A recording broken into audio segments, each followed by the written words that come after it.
So, Frank, over to you. Great. Thanks, Richard. And again, thanks to you for joining me on this town hall. The purpose of this call is to discuss my private member's Bill 41. That, if passed, will, I believe, make a significant difference in terms of how land use planning is done. This private member's bill passed first reading on March 27th, and the title of the bill is the Preserving Existing Communities Act, and I think the title speaks for itself. So over the next few minutes, I'll explain the genesis of the bill, why I believe this bill is necessary, its purpose, the legislative process for the bill to be passed, in other words, what has to happen in order for this bill to become law, and how you can help to get it passed. Then we'll open the lines for questions, as Richard said, and I'll deal with as many of those questions as time allows. If anyone has questions that I wasn't able to deal with during this call, I'll leave you contact information at the end of the call so that you can reach me, and I'll be glad to speak with you directly. Again, as Richard said, if you want to get into the question queue, just dial *3, and that'll put you into the queue. So let's deal with the genesis of the bill. Some who are on this call were on a similar call with me during the last provincial election. That call was prompted by concerns that the Glenway Golf Course property in Newmarket had been purchased by a developer and that there were plans underway that, if approved, would result in significant change in the character of that long-established community. The plan, as it was understood at the time, would include the insertion of more than 700 new housing units in the form of single-family homes, townhouses, and high-rise towers. The implications to the residents was obvious. A negative impact on quality of life, a strain on the existing infrastructure, increased traffic, and the congestion and safety concerns that brings, not to mention both the short and long-term implications to property values. From all reports, the proposed plans at the time were not consistent with the Town of Newmarket official plan, and in order to proceed, the town would have to agree to official plan and zoning amendments. Some town councillors were very clear at the time and made public commitments that they would not support an application that would have such a negative impact on the existing community. And at the time, I was asked what my position on the issue was, and I made two things very clear. First, that I find it offensive that a developer would impose hundreds of additional housing units into an established community with all the negative implications that community would have and the added infrastructure costs to the municipality. Second, I made it very clear that there are two pieces of provincial legislation that would prove to be very problematic to the community and the municipality. The first is the Places to Grow Act, and the second is its companion legislation, the Growth Plan for the Greater Golden Horseshoe. I explained at that time that even if the municipality were to deny the developer's application, the matter would be appealed to the Ontario Municipal Board, and quite frankly, the odds would be strongly in favor of the developer because both of those provincial acts mandate intensification of existing communities, notwithstanding what the official plan of that municipality may say. So this brings me to why the bill I'm proposing is necessary. The reason that the odds are in favor of the developer is really very simple. The Ontario Municipal Board is a quasi-judicial body. So just like judges in a court of law are bound to base their decisions on the law, the Ontario Municipal Board panelists are also bound to make their decisions consistent with the policies set out in provincial legislation. As I said, both the Places to Grow Act and the Growth Plan mandate intensification, and they do so notwithstanding what the official plans of any municipality may say. In fact, municipalities are directed to bring their official plans into conformity with provincial policy. To the Town of Newmarket's credit, it was one of the first, if not the first municipality to actually bring its official plan into conformity. And according to information I've been provided, the town of Newmarket is able to demonstrate that the population and intensification targets set out for it by the province will in fact be met without the Glenway application. So here's the problem. The provincial legislation is very clear that even where the growth and intensification targets have been met, those numbers will be deemed to be, and I quote from the Act, the minimum growth and intensification numbers that the municipality is expected to achieve. In other words, the overriding principle of the provincial legislation is intensification. And quite frankly, if there's a way to shoehorn some more density into some remaining open space or residential area, to heck with your neighborhood. So that brings me to the purpose of this bill. I made a commitment to the residents of Glenway that I would do what I could to fix what I believe is an unintended consequence of the Places to Grow legislation. And the reason I'm reaching out to the entire riding with this call is that this is an issue that is not just limited to the Glenway community or the town of Newmarket. In fact, I would not be surprised if the Aurora Highlands community, where I live, is already in the crosshairs of a developer again. The fact is that those unintended consequences of the Places to Grow Act are affecting communities right across the province. Since I tabled my bill, I've heard from mayors and councillors from across the province who are facing similar circumstances. In fact, the city of Mississauga passed a unanimous resolution on March 27th supporting what I'm trying to achieve with my bill. I want to read to you, and I'm sorry for taking so long, but I think it's important that you get a sense of how broadly this issue is affecting this province. So here's what the City of Mississauga resolution reads. I'll quote, "Be it resolved that the City of Mississauga request of the Province of Ontario to make amendments to the Planning Act as follows. 1, where a municipality has an official plan, and where that official plan has been approved by the Province of Ontario, and where the municipality is achieving all of their targets for densities as outlined in the Provincial Growth Plan, and further, where a development application is submitted to the municipality, requesting densities to be located in any other area than those identified in the municipality's official plan, that development application shall have no right of appeal to the Ontario Municipal Board. The decision of council will be final." End of the quote. All 12 councillors in Mississauga voted in favor of the resolution. And folks, the purpose of my bill is precisely that. If passed, my bill will empower local councils to have the final decision when it comes to development applications in existing residential areas.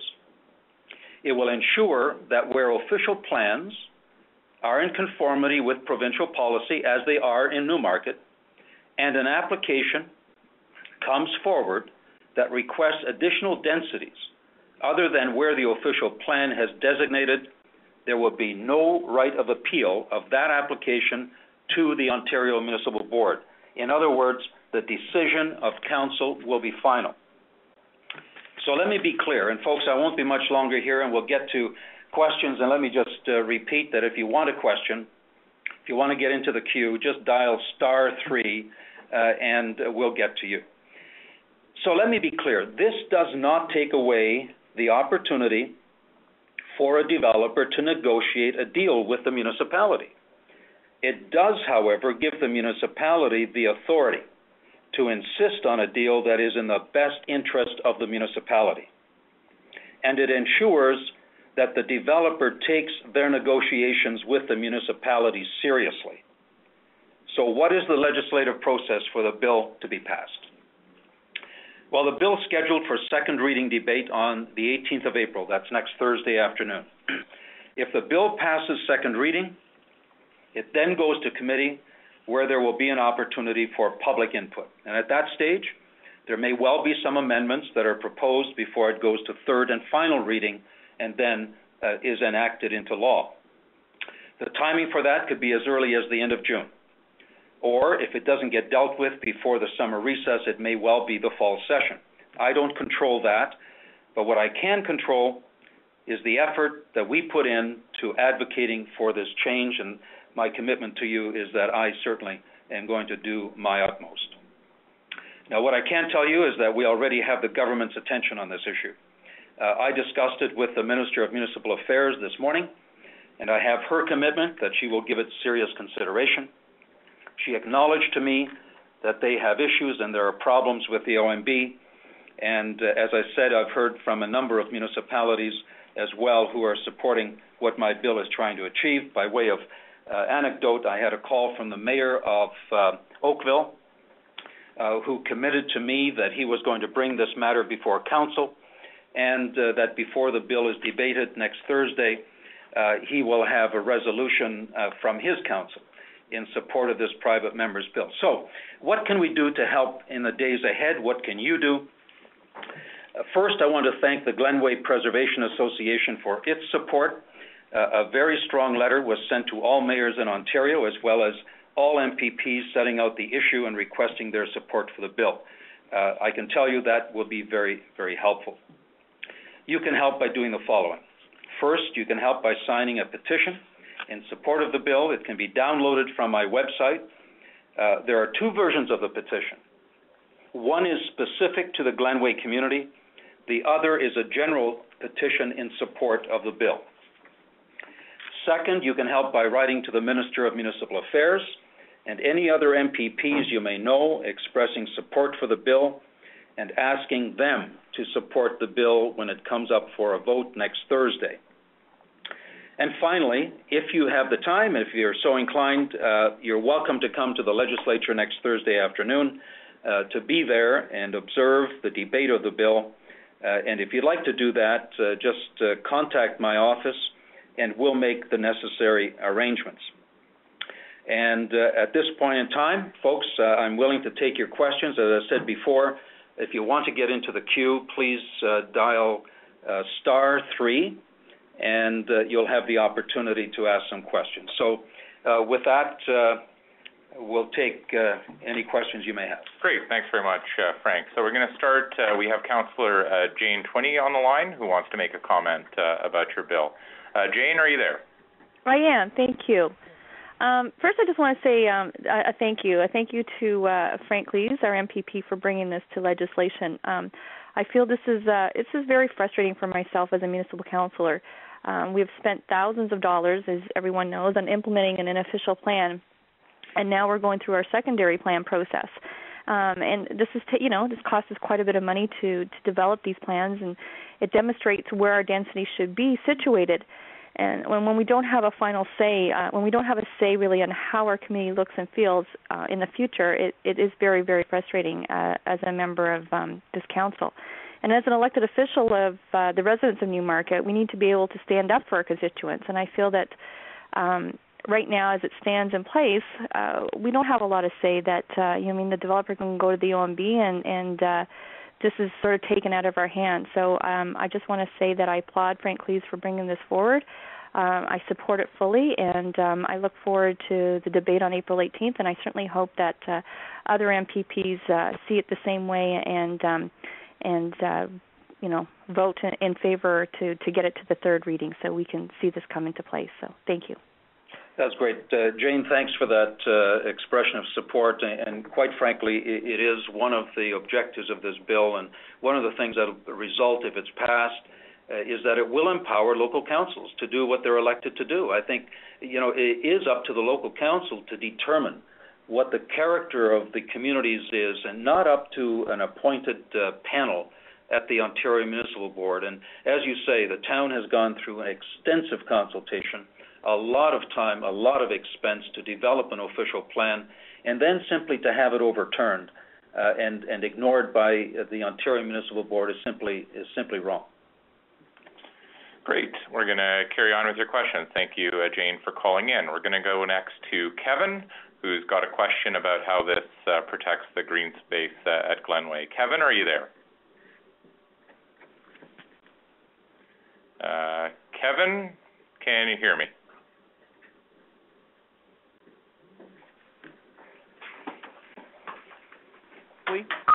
Oh, hi, Kevin, are you there? I am here. Okay, go ahead and ask your question. Frank, I've kind of changed my question a little bit. You've touched on the things that matter to me. Thank you for trying to stick up for the residents of Glenway. I appreciate that. And I'm just wondering, you're in the minority government.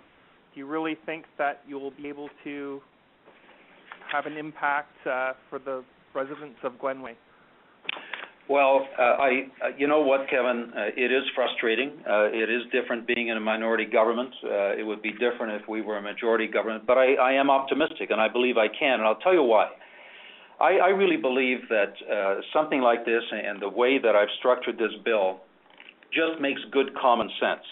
And there isn't an MPP at this point that I've spoken to who doesn't understand the threat to existing communities. And so regardless of party, I really think that what we're dealing with here is an issue that touches families, that deals with the issue of quality of life, that deals with people's property values, and quite frankly, that deals with a principle here, and that is the issue of local administration and local politics and the power of a local council vis-a-vis an overruling by an appointed board downtown Toronto. So that's why I said at the outset of the call, I have my work cut out. I need your help too. The degree to which, for example, I've mentioned that I have the support of the city of Mississauga, the city of Oakville. I know that there are other municipalities who are going to do that. I'll tell you, it would be very helpful if I could go into that debate and at some point have a resolution from the town of Newmarket on whose behalf I'm fighting here. That would be very, very helpful. Okay, we're going to go next to an audience feedback poll before we continue on with your live questions. So if you support Frank's private members bill, Bill 41, please press 2 on your telephone keypad. If you don't support the bill, please press 3 on your telephone keypad. So again, I'll just repeat that before we continue on with your live questions. If you support Frank's private members bill, please press 2 on your telephone keypad. If you don't support it, please press 3 on your keypad. We're going to go next to Bruce, who's got a question about when this bill will take effect. Bruce, are you there? Yes, I am, Frank, and thank you so much for, as Kevin said, coming to bat for us here on Glenway. It's Bruce Good here, Frank. We've met a couple of times, and I just wondered, I've lived on the golf course now for 26 years, and we paid a premium to be here, where we are, and I really feel like you had alluded to in your early statements that we're being bullied, and it is in fact, it's outrageous how they've just walked in and taken over, and I really feel helpless, and it's guys like you who I'd like to go to bat for. Now, what I wanted to know was the timeline. If the developers have gone to the OMB by now, because likely they did not get approval from the town of Newmarket, what does the timeline look for as for their application to the OMB and to the time when this bill might be accepted? Yeah, let me explain that. First of all, the town has not made a decision on this yet. My understanding is that the town is still waiting for a report from their planning consultants, and I understand that that report is probably not due back to the town for at least another few weeks. So no decision has been made by the town at this point. And in terms of the developer, I also know that they have not, unless something's changed today, they have not as of yet appealed to the OMB. the way that this bill is written, there is a Section 6 referred to as transition in the bill, and it deals with the issue of effectiveness of this bill. If, in fact, the way the bill is structured, if an appeal has not been made on an application to the board by March 27th, which is the day on which this bill received first reading approval, if an appeal for an application had not been made prior to March 27th, then that application would be caught by this bill if it passes into law. And so you may ask the question, well, what if it takes another 6 months for this bill to actually become law, and in the meantime, an appeal has been made to the OMB? Here's what happens. If this bill comes into law, as it is written, it is retroactive to March 27th, and whatever process may have taken place at the OMB on this application is quashed. And so I guess if I was the developer and I saw this legislation, I would make it my business to sit down very seriously with the municipality and see what we can work out that's reasonable, that's acceptable to the residents and to the town, rather than risking getting into a drawn-out process that at the end of the day may well be quashed. Okay, we're going to go next to John. I do want to remind folks, though, before I do go to John's question, that to enter the question queue to ask a question, please press *3 on your telephone keypad. Next to John, who's got a question about the OMB adjudicators. John, are you there? Yes, I am. Can you hear me? Yes, we can. Please go ahead. Well, thank you for the ability to input to this evening. And thank you, Frank. I've worked with you on other things and very much appreciate your diligence and follow-through, so thank you on that. Thanks, John. I guess one of the things that I would say out of this is it's unfortunate that we have to go about doing these kind of things. Is there no hope in the future that OMB adjudicators and the whole process itself might improve to the point where this type of action would not be necessary? Are there core competencies that are not present in the OMB right now and that don't offer a chance that organization might change?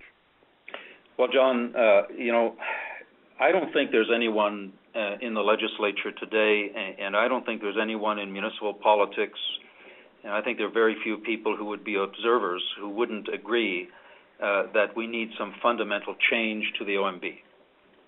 I also don't think there is anyone who would disagree with the fact that, in a democracy, there should be a place to appeal certain things, and so you need a place to go.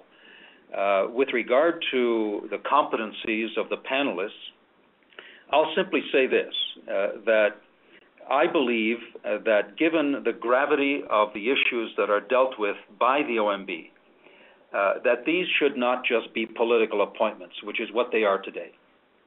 And I really do believe that given this is a quasi-judicial board, that we should be as diligent about appointments to this board as we are to any bench in this province or in this country.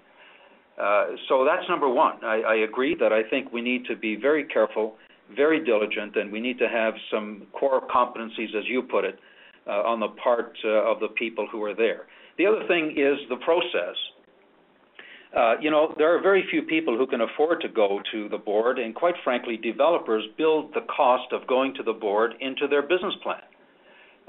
That's where we're at today. When they take on a project, I have no doubt that they build in, whether it's $500,000 or $1 million, and it's pretty hard for a community group, for a ratepayers group, to match that. And the other aspect is the fact that when municipalities are faced with that cost, they have to think twice about it as well, because now they're spreading the cost if they lose they're spreading that cost amongst the other ratepayers, property taxpayers in the municipality. And I know, by the way, I'll just take this opportunity.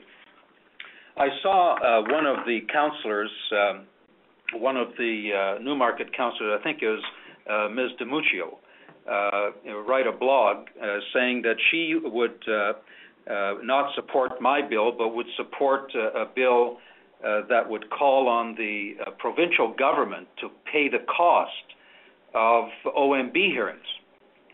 Well, look, there's only one taxpayer, and rather than simply try to shift the cost of these hearings onto the provincial tax, and you're paying that anyway, my position is let's fix the problem. Let's not just shift the cost from one level of government to another.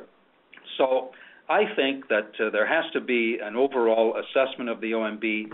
My bill is incremental.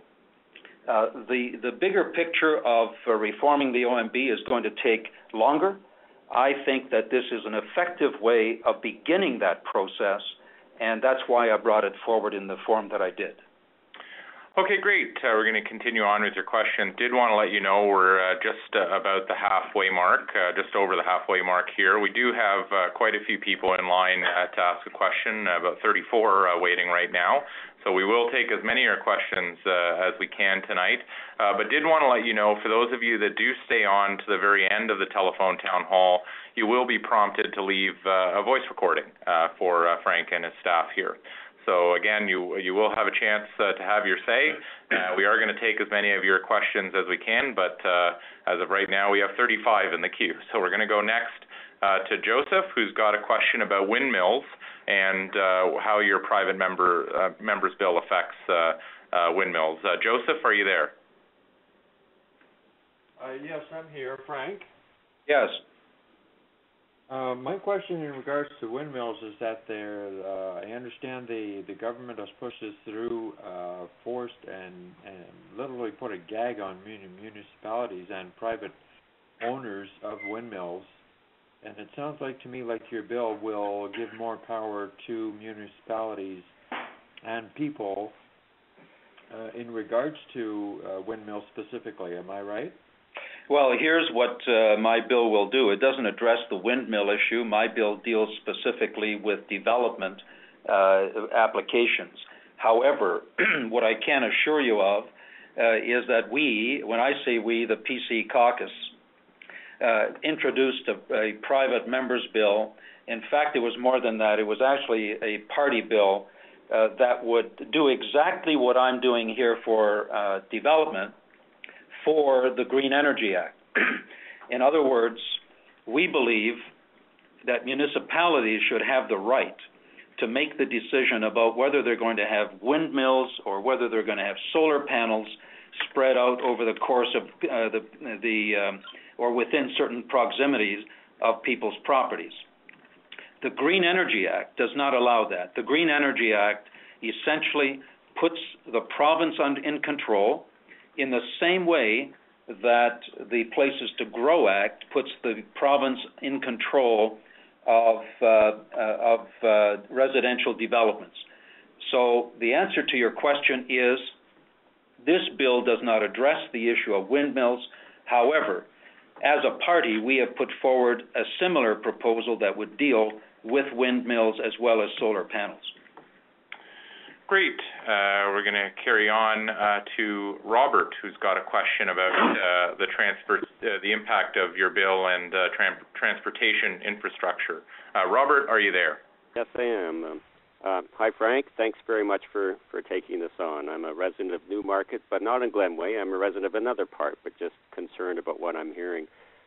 Recently, I noticed that Newmarket was voted one of the number one cities in Ontario to live in, I think the number one small city. So that speaks to the good work done by the town and the OMB, I suppose. My question is, with the change in the official planning process and all the significant transportation infrastructure improvements that are going on right now, doesn't that change the density and the effectiveness of the transportation infrastructure if there are more people, for instance? Is there an appeal process? So, sorry, that's it, basically, yeah. Well, that's right, Robert, and it's actually one of the issues that the town has to address, and that is what is the implication of intensifying, of putting another 700 housing units into that core area. Towns, cities make long-term infrastructure plans. They budget for that. And that budgeting is done consistent with the official plan that they have. If all of a sudden a town or a city has to take on more density, more population than it's planned for in its official plan because of that intensification policy, then you have a problem. And in fact, in my discussion with Mayor McCallion just a couple of weeks ago, she indicated to me that the reason that she is very supportive of this is that with the additional intensification that is being forced onto the city of Mississauga, it's going to cost their city $1.5 billion more in infrastructure costs alone. And again, that's spread out over the existing ratepayers. So it all ties in together. Robert, you can't ask the municipality, whether it's Newmarket or any other town or city, to go into a planning process and do long-term plans that involve population plans, that involve infrastructure, and then halfway through that tell them, no, you have to actually accept another 10% or 20% more people, and what does that do to your planning? So at the end of the day, I think the people who are asked to make their plans should be allowed to determine what that infrastructure is and allow them to make those decisions. Okay, we're going to go next to Kathleen, who's got a question of how this bill affects Slessor Square. Kathleen, are you there? Yes, I am, and I just wanted to say thank you, Frank, for having this discussion tonight and for the bill that you've put forward. My question originally was with regards to Slessor Square, and I'm not sure exactly where the town is with it at this point, and if it's within that approved, official plan core. But the first part of my question was, if something is in the works, will it be grandfathered, or in that will it continue moving forward, even if this bill passes? And I guess the other part of my is just a comment with regards to the hard services and soft services that are meant to follow development. To my knowledge, developers don't pay towards hard services and soft services. Soft services being social services, aging population, needing more funding for homelessness and sorry, my words aren't coming to me. You know what soft services are. Yeah. Okay, and I guess that was my comment. And in addition to that, my sister lives downtown Toronto and pays $2,000 in taxes less than I do. And she has access to amenities coming out of her ears where I pay service fees. Maybe I'm venting now. I'll let you respond. Hey, Kathleen, look, I'll try as quickly as I can here because we do have a bunch of other people lined up here. But first of all, let me deal with Slessor and its status first off. The Slessor project, as I understand it, has been approved by the town of Newmarket. And that process is moving ahead. The Newmarket Council has made a decision for whatever their reasons are, that it is an appropriate development for that location, and that does not fall under this bill. In fact, what my bill does is empower local municipalities to make decisions, and local councils will have to answer to their electorate for decisions that they make. So that is a foregone conclusion, and this bill does not affect that. With regard, I'll just clarify one thing that you said. Developers do pay for hard costs. There are things called development charges. They are assessed for every housing unit or every commercial unit that they build. there is actually a pretty significant charge that they pay for roads, sewer and water, and other infrastructure. And with regard to soft services, those are typically paid for through the tax roll, whether it's property taxes or provincial taxes. So with regard to the disparity of services in the City of Toronto and York Region, I can tell you that it's something that I've been fighting and will continue to fight for. There is a lack of parity between especially the growth region like York Region and other parts of the province. We're falling far behind in terms of per capita funding, and it's a task that we have ahead of us. Great.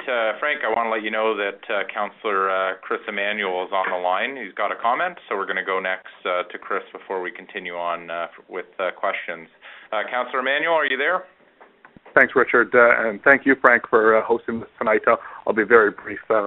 I just want to express my appreciation to you. I know that the community is aware what you're doing on this file, and I appreciate you reaching out, and it's something I'm very supportive of. I've requested a meeting with the Minister of Municipal Affairs because I think we need all party support behind what I would say is the principle that you and I have spoken about, which is, if the municipality is meeting the growth targets and projections by the province, there should be autonomy and there should be local solutions to how that will be done. And I think we need to respect that process. And I hope this gets us there. So appreciate your efforts. Recognize getting a private member's bill, even through a majority government, is often difficult and even tougher in a minority. I hope that all parties will recognize that this is, not just a Newmarket issue, it's a broader GTA issue. I know that Councillor Twinney spoke earlier. Councillor Twinney, I know, has drafted a resolution that we're going to be discussing as well at Newmarket Council in support of the bill. So, Frank, just want to express some appreciation for what you're doing, and hopefully residents will get engaged if they know any MPPs or have any contacts with anyone at Queen's Park. I think we need to work every angle we can on this file. So thank you. Well, thanks, Chris, and I agree with you. Look, this is not a partisan issue, and for the benefit of those who are listening, you and I are different colors when it comes to partisan politics, but that's no reason why we can't work together on this file. And this crosses all party lines, and you're right. It's going to take all parties to make this happen. It's not impossible, and that's why I'm working hard at it. And as you say, let's encourage people who know other people to get on the program, and let's see what we can do to make this happen. Great. Thanks again to Councillor Emanuel for joining us on the call. We're going to go next to Jeff, who's got a question about the OMB. Jeff, are you there? Yes, I am. Please go ahead. I'll pick up the phone. Frank, it's Jeff Smith. I used to share an office building with you once. Hello, Jeff. My question is, I have been involved as an investor in a development, and things often get bogged down at the town. There's objections at every step of the way for things that sometimes you feel there shouldn't really be objections to, and the OMB is sometimes, in my opinion, the only way that you can get something accomplished. I don't know what kind of remarks you have to say to somebody like me, but I'd like to hear them. Well, look, Jeff, I'm fully aware of the fact that things don't always run smoothly, whether that's at the municipal level or the provincial level or the federal level, and that's going to happen. Here's what I think this bill would do.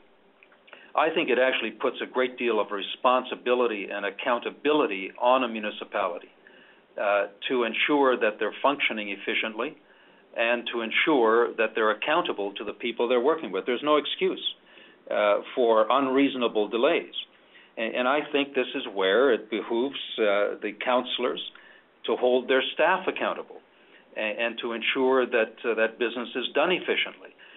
Look, we know that a delay, if it's a residential community or a residential project, every delay costs money. And people often talk about why we don't have affordable housing in this region or in this province. One of the reasons is the delay in getting applications, subdivision applications through the process. All levels of government are responsible for that. And I think that what municipalities need to do is ensure that their staff are doing their job and they're doing it in an efficient way. One of the reasons I think sometimes that municipalities rag the puck is because they have a sense that ultimately the OMB is going to look after it anyway. And they'd much rather defer that responsibility to the OMB, and then they don't have to take the blame for any decisions they make. That's unacceptable. And that's where it's the responsibility of the local administration, the councils, the mayor, the people who hold staff accountable to ensure that things are being run efficiently there. Great, and I do want to remind folks we are getting into the last 10 minutes or so that we'll be able to take questions. So please do ask your questions as succinctly as possible so we can get as many in as we can. And also remind you that if you do stay to the end of the call, you will be prompted to leave a message for Frank and his team at the office. So we're going to go next to Stephanie, who's got a question about the bill and the support of other parties in the legislature. Stephanie, are you there? Stephanie Courteau here. I have some very brief questions, like 2 or 3, but they're mostly very yes or no questions. So first of all, do you have the support of the NDP in the legislature?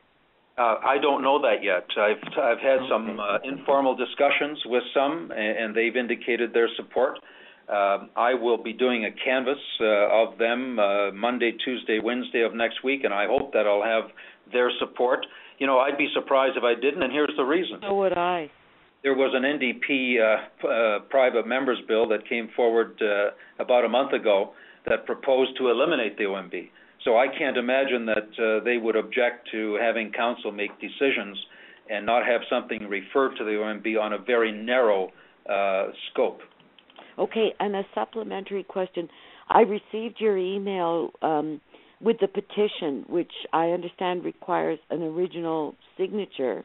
Yes. I wondered what role does this petition, play, if any, in the passage of this bill, and if it is possible, because the time is getting short, for us to go sign this petition in your office. The answer is yes, you can come to the office and sign it. The implication of a petition is that the more signatures we have in support of a policy, that sends a signal to all of the other MPPs because they hear them read out, they see those petitions, and they know what kind of public support is there. It just puts pressures on the MPPs to know that this is something that's being supported by the people in the community. Okay, we're going to go next to Heather. Heather's got a question about what happens to the bill if an election gets called. Heather, are you there? Yes, I am. Hello, Frank. Good evening. I am concerned because if the legislature decides to close in order to hold another election, I think that, from what I understand, your bill will die. So what are your plans if you are then re-elected, as I hope you will be, in the following election? Will you once again bring forward this idea of making sure that the OMB does not have the top priority in everything, as I understand they have? Yeah, well, first of all, you're right. If there is an election, the bill dies, but you know what? I won't. And yes, the fact is that if there is an election, will I bring it back? If I'm re-elected, I will bring it back. My hope is that I'll bring it back into a majority government. Then it won't be a private member's bill. It'll be a government bill, and we'll get it done. Great. Thanks very much. We're going to continue on. Again, we're going to try and get as many questions as we can get in, but we are getting to the final stages here. Gregory's got a question where people can actually get access to the bill. Gregory, are you there? Yes, I am. Thank you. And thank you, Frank, for your efforts on all our behalf. Just a very perfunctory question about the bill itself. I understand it's gone through first reading, and I just wondered where people might be able to see the actual text of the bill, and if there was, at this point, any envisaged revisions, what you thought would be the progression. Yeah, well, you can access the bill on my website, www.frankklees.com. Just go there. You can see the bill there. In terms of any amendments would be taking place in committee after this bill passes second reading. And I will be open to recommendations or suggestions in terms of how this can be improved. Great. We're going to go next to Ken's got a question about whether it's going to be retroactive or only apply to new business. Ken, are you there? Yes, I am, and I have to say, I think everybody that's called in so far has pretty much answered all my questions. I did want to say to Frank, it's been a very long career for you, and very upstanding of you to take this on. As a province, we really need something like this because we've grown quite rapidly, and small towns are becoming large, and they don't know how to handle it. I do have a question, though, and it is regarding the Yonge Street corridor. There are more than one condo complex proposed for Yonge between, I guess, Mulock and Green Lane. And are these going to fall under this plan, or have some of them been passed already? Well, first of all, there's a difference in terms of the zoning for these areas. And the Yonge Street corridor is designated as an urban growth area. I think that, again, what this bill will do is ensure that whatever intensification takes place according to the properly zoned area within an official plan of a community. And so it's going to be up to the municipality to make those approvals. At the end of the day, what we're trying to achieve here is that any new development is consistent with the town's official plan and that it's not overridden by the Ontario Municipal Board. Great. We're going to go next to Dave. Dave's got a question. A lot of folks have, they are concerned about the chances of the bill getting passed, and they want to know what they can do to help get the bill through. Dave, are you there? I'm here. Can you hear me? Yes, go ahead, please. Hi, Frank. Dave Sovereign. We've talked a couple of times in the last few weeks, and I think a lot of my questions have been answered. So to echo the comments of everybody else, first of all, thanks very much for pursuing this with such ardor. The second thing I wanted to ask, because my other question was sort of answered, is we need to do everything we can to get all party support. We also have to be realistic that there's a number of, reasons why a private member's bill might not get through, and while we all want to hope that, I guess my question is, what can we all do together, and perhaps what resources you can bring to bear to help us continue the fight, because some people in the community might think this is going to be the answer, and my overwhelming concern is that there's a lot of things that can go wrong here, and there's and timing is so critical for this to get approved with the timing that we're facing here in the Glenway. Yeah, look, Dave, it's a good question, and I see this as work in progress. We already have, as a result of just introducing this bill, gotten the attention of the government. We've got the attention of other municipalities across the province. The work the association is doing in terms of spreading the news to other municipalities is raising the awareness. What can we do? We keep up the momentum. As I said earlier, people who know other MPPs make the calls. You need to ensure that municipalities are also getting in the action here. I'd like nothing better than to see that resolution that Councillor Emmanuel referred to. I'd like to see our mayor write a letter to the Minister of Municipal Affairs encouraging this to be passed. And it's an all-party issue, but if this bill, for whatever reason, doesn't pass, all it means is that we have to ratchet it up to the next level. As I mentioned, I had a discussion with the Minister of Municipal Affairs this morning. She's aware that there's a problem. I don't need to have this passed as a private member's bill. I'm not married to this. If the minister were to say to me tomorrow that they're going to pass a government bill to achieve the same objective, I would applaud that and I would support that. Great. We're going to go to our last question now of the night. And again, a question several people had, and this is from Joe. What is the town's stance, and why haven't they come out and made a decision? Joe, are you there? Yeah, I am here. It's in regards to the planning department. Why has the planning department, first of all, Frank, I'd like to thank you for going ahead and working so hard on this, but why hasn't the planning department come out and made a decision in regard to this?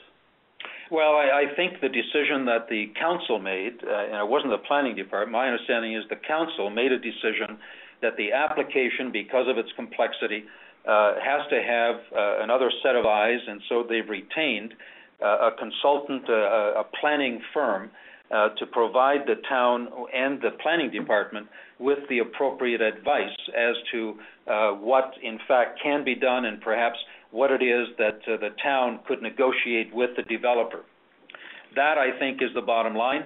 That report from the consultant, I understand, is due back within a matter of weeks, and that will then give the town the opportunity to make their decision. Okay, great. Well, we've come to the end of the number of questions we can take for the evening, Frank, so I'm going to turn it over to you for your closing remarks. And I do want to remind everyone that at the end of the town hall, you will have a chance to leave a voicemail for Frank. So, Frank, over to you. Okay, I just want to thank everyone for joining us tonight. It's my way of wanting to, first of all, let my constituents know about the issue, let you know what I'm trying to do about it, and to engage you in your feedback and hopefully enlist your help. For those of you who are going to leave your message, the commitment I'll make to you is that I will get back to you in person.